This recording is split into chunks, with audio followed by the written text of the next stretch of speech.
Baseball, appreciate it. Thanks everyone for being here today. I really appreciate it. And first of all, I want to say thank you to our great students and our great support that we've had all year long. It's been terrific to have that kind of home support. Very thankful for it. And you know, obviously, especially here on homecoming weekend, when we had so many great groups that were able to come back and be a part of a special weekend.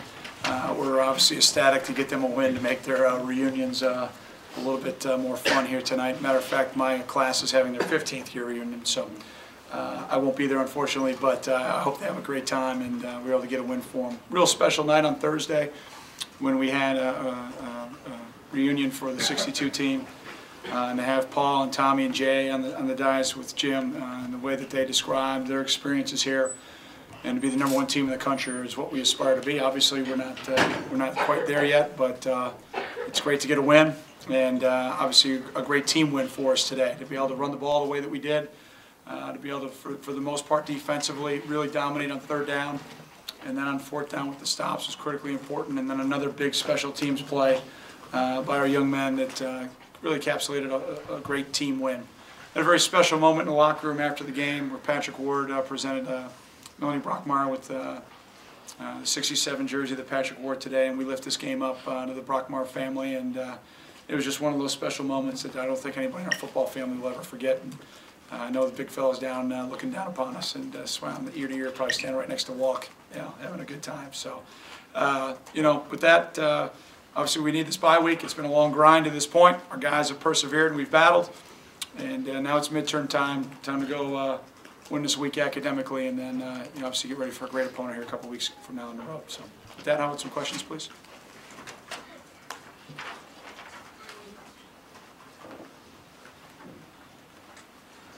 Pat, I don't think we've seen tackling like this since guys like Fitzgerald and McGarrigle played here. Can you talk a little bit about Wabusi today? Yeah, you know, David was all over the place. Don't insult his athleticism by mentioning my name. All right, I mean, that's an insult to the young man. But, you know, David's just, he's one of our senior leaders that is just playing the best football of his life. He's doing it because he's preparing the right way. He spends countless hours in the film room. And reminds you that's on his own, voluntarily, on top of the 20 hours that the NCAA allows us to be with him. And he does that because of his love of his teammates and the love of this program. He's been a very consistent player for us this year and playing very, very well. I think that whole group, you know, him, Damian, and Chichi are playing very solid right now for us. Fitz, if I have this right, I think Trevor was only under center for 1 play. Talk about having Kane as sort of the guy for almost the entire game. Yeah, you know, as we went back and we've kind of evaluated some of the things that we were doing very well and some of the things that we obviously struggled with a little bit, we felt like if we could control the line of scrimmage today, we'd give ourselves a great opportunity to win the game. And some of the things that we, you know, obviously have done well, have had Kane there at quarterback, and so we made some decisions to kind of focus on that. And, you know, for the most part, it worked out pretty efficiently today. And do you think that's what you do going forward, or just depend on the game? I mean, the answer is we're going to do everything we can to win. I mean, that's the answer to the question, but I'm not going to tell Brady anything. So I might play Zach Oliver against Michigan. I don't know. So, I don't know. I mean, well, yeah. I mean, the game plan will dictate what we're going to do and what we see, Teddy. But as far as what we're going to do and what I'm going to say, I'm going to tell you nothing and smile.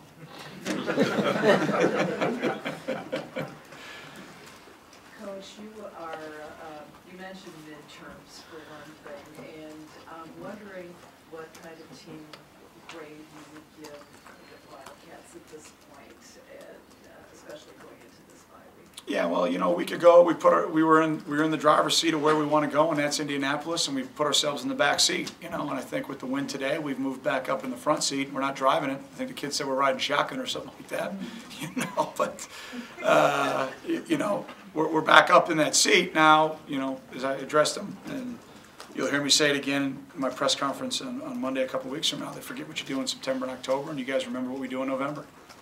And you know, that's where we're at. You know, we talked about starting this month with no excuses. We make no excuses for our player, for our coaching. We could have been better.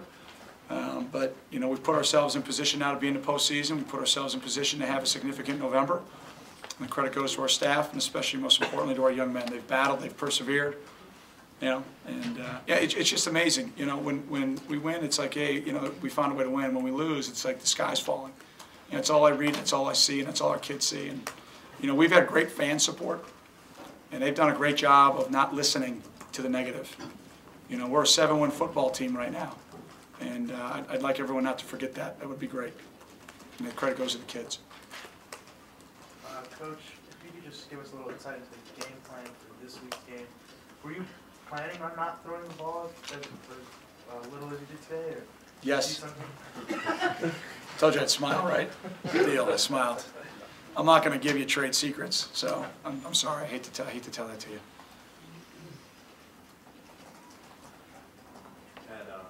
In the fourth quarter, Yes. When you guys had a 20-10 lead, Yep.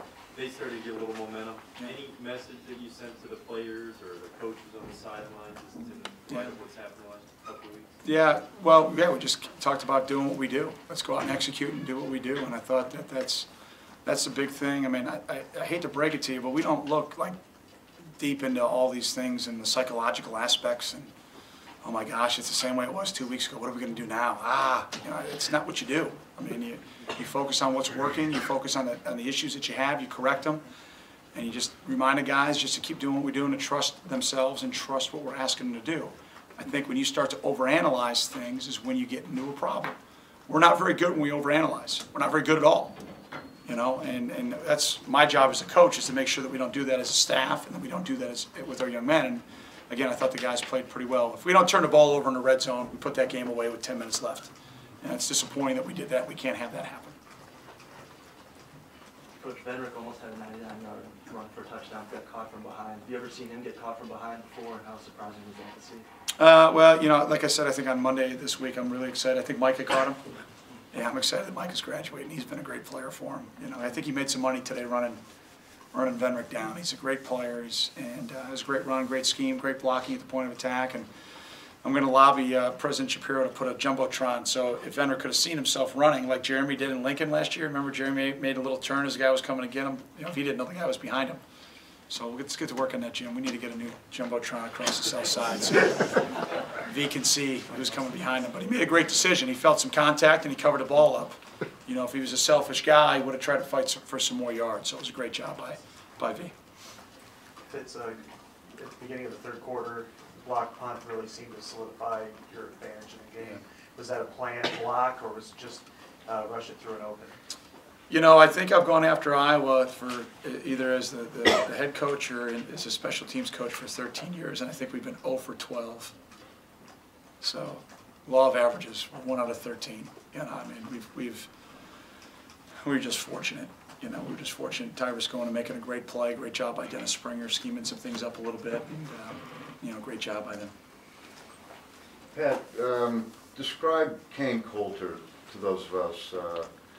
The guy's a quarterback, but carried the ball 26 times, I think, and he threw all the passes except for one. Yeah. Didn't catch one today, but Yeah, no, it's great to see you, Rick, by the way.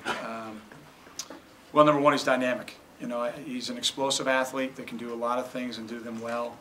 I think every time he touches the football, he's got a chance to make a big play happen. I also think he's understanding how tough it is to play the Big Ten grind. And he's got to play smart. He's got to get himself down, avoid some contact. And I thought of any game this year, he did that very well here today. So you like it when he slides, I mean, rather than just trying to fight through stuff? Well, you know, if I were to look back at the track record of our quarterbacks here since I've been a head coach, this was a big game to kind of get over. You know, it just seems like kind of the 9th game or the game against Iowa. We always have something go awry with our quarterback situation. So going back to overanalyzing everything, I'm happy that we got through it unscathed. But again, I just think he's mature and he knows he can't make every play for a touchdown. And to be able to take some hits off his body, you know, in the long run, especially here as we get to the November grind when we play 2 great football teams on the road and come home and play our rival on senior day. I mean, he's going to need every ounce of everything he's got inside of him athletically to help us find a way to win. You guys were very effective on third down today, going 8 out of 11. What does Kane Coulter kind of bring on the third down? He's kind of a triple threat. I mean, he can hand off, he can pass, he can also run. You can talk about how effective. Yeah, you know, I thought he made some really good decisions today. There were some things that were either pushed up in his face or they were covered. Instead of forcing the ball today, I thought he made some really good decisions and saw some green grass and was able to take advantage of it. Yeah, I've got great confidence in both of our quarterbacks. I think we can win with both. I believe that both young men have helped us get to where we're at today. But right now, you know, especially after today, it just seems like Kane's playing at such a high level that you know, it gives us a great feeling going into the bye and moving forward for the rest of the year. Coach, after today, more sacks now through this season than all of last year.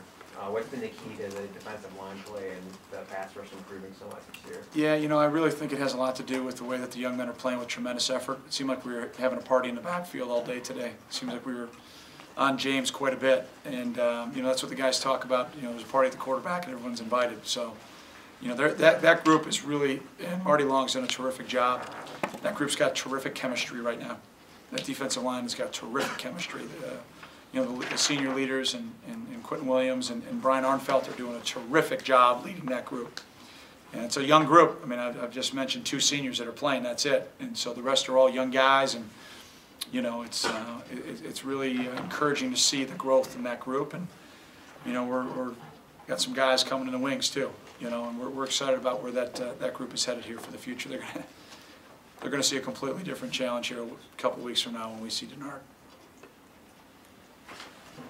Coach, can you kind of talk about the penalties? It seems like in the beginning of the year, you guys were doing a good job of playing some clean football. And on the last couple of weeks, you guys have been picking up some costly penalties. What can you guys do over the bye week to kind of fix that and get back to playing some more clean football? Yeah, I'm not gonna overanalyze that. I mean, the PI call was a bang call. You know, I'd rather have that happen than the guy catch the ball. You know, the holding call, that's a penalty of aggression. I thought we had pretty good superior hands, and you know, things happen. You know, with that.